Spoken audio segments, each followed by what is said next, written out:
Hey guys, welcome back and happy Wednesday. All right, guys. Well, tonight we have the Real Housewives of Beverly Hills and the Real Housewives of Dubai. So we have a lot to cover tomorrow on top of our live interview with Janice Dickinson. And I know you guys know who Janice Dickinson is, but as of right now, we have a preview clip for this week's episode of the Real Housewives of Beverly Hills that doesn't look so great on PK. Obviously, we know that at one point he got a DUI, which turned out to not be a DUI. There was more to the story, but now that we see that the cameras caught all of it and it's playing out on our screens, we're definitely going to talk about it. And I don't mean to talk about it and try to become PK's next see you next Tuesday of the week, because we know Dana Wilkie has been that several times, and I'm not trying to take that title.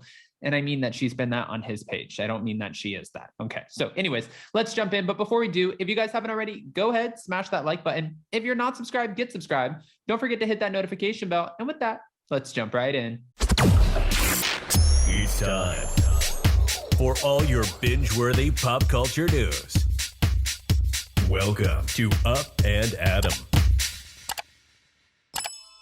All right, guys, so we got a preview clip for this week's episode, actually tonight's episode of The Real Housewives of Beverly Hills. And it's actually pretty interesting because a lot of the storylines on the show don't necessarily come off as authentic. And it's not just Beverly Hills. It's a lot of the different Real Housewives shows where it seems like some of the cast members are trying to pre-produce a situation to make themselves seem more interesting. Well, you can't pre-produce an arrest. And I mean, the arrest happened. So for PK, he left a restaurant, a bar, let's say, and he was driving home and he got pulled over. When he got pulled over, he blew 0.1 over the legal limit. So they put him in handcuffs. Now, obviously that's what they're going to do. But if you guys don't remember, we talked about this in the past. When this all went down, he actually was never charged with the DUI because by the time they took him into custody, they had him blow again and he was right under the legal limit. So he never was officially charged with the DUI, but he did have to get a ride home and he had to leave his car behind.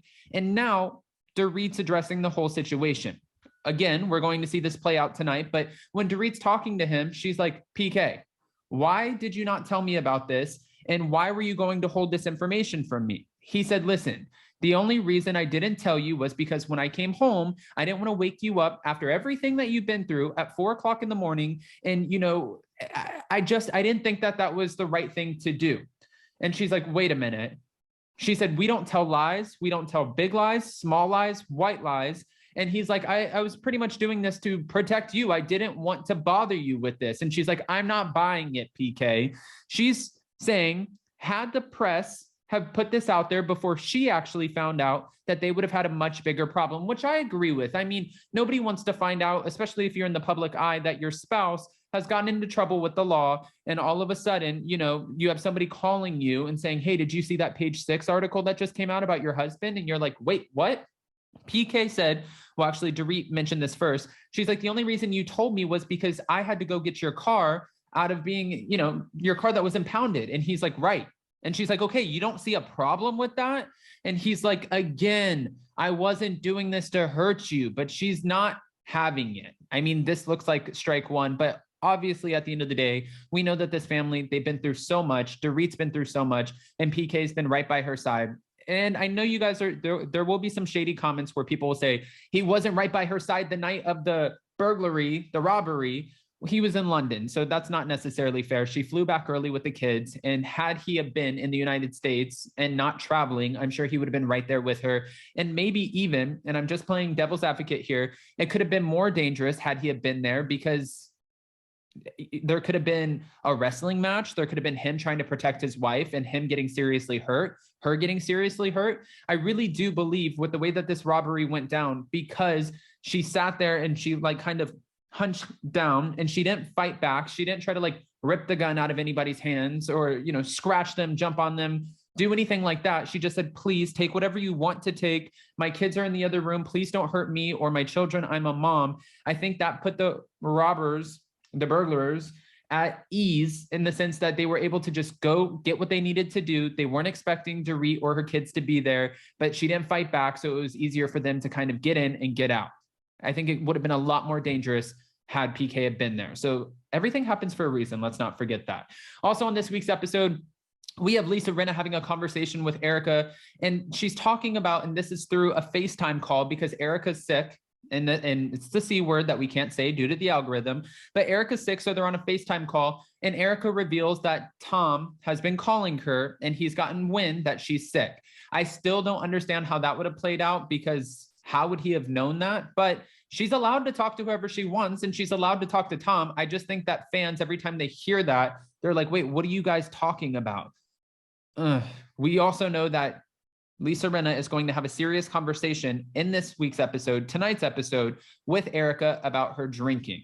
It's getting messier and messier, from yelling at Garcelle's kids to the whole boat situation in Mexico, and now telling Crystal, Crystal, do you want a chicken tender? Oh, wait, you can't have one. Take a laxative. Like, it's just getting messy. My only thing is I'm going to keep watching this because, like I said at the beginning of this, there are pre-produced storylines and there are storylines that you just can't make up. But we've heard rumors that Erika has been, talking about her drunken antics and mixing her pills with her cocktails.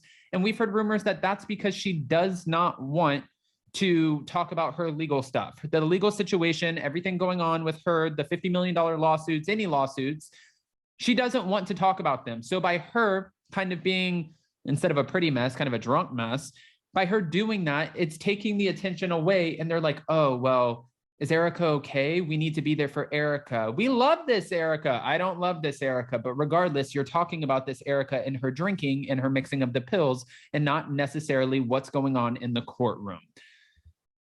I feel like I just did a total breakdown. And of course, we're going to have Diana Jenkins. She's going to have a sit down and talk with Garcelle, try to play peacemaker and try to figure out how to get back to a good space. Hopefully that's what happens, because don't come for Garcelle. Diana Jenkins, Garcelle is not the one, and we love us some Garcelle.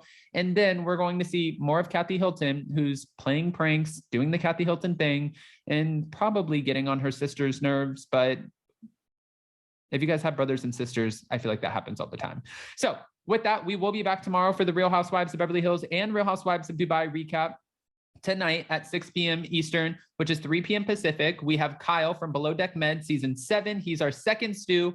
Such a great conversation. Hopefully you guys can join us for that. And then of course, tomorrow, like I said before, we have Janice Dickinson, who will be joining us because she has a new business venture going on. I actually met Janice a long time ago, and it's a hilarious story. Hopefully we can share it on the live tomorrow. I want everyone to be there. She's funny. I mean, the conversations are wild. So, and she's unfiltered. I don't really know what we're going to get, but I'm here for it. And I'm excited to have the conversation. Sometimes I get a little nervous, but that's okay. That's bound to happen. Guys, I'm like all over the place. This has been a busy week. Oh, and we also just did another interview with Chef Dave from Below Deck Med season 7. So again, busy week. But don't forget to give us your unfiltered comments and opinions. Don't forget to smash that like button, get subscribed, hit that notification bell. And with that, we'll see you next time. Bye, guys. Love you.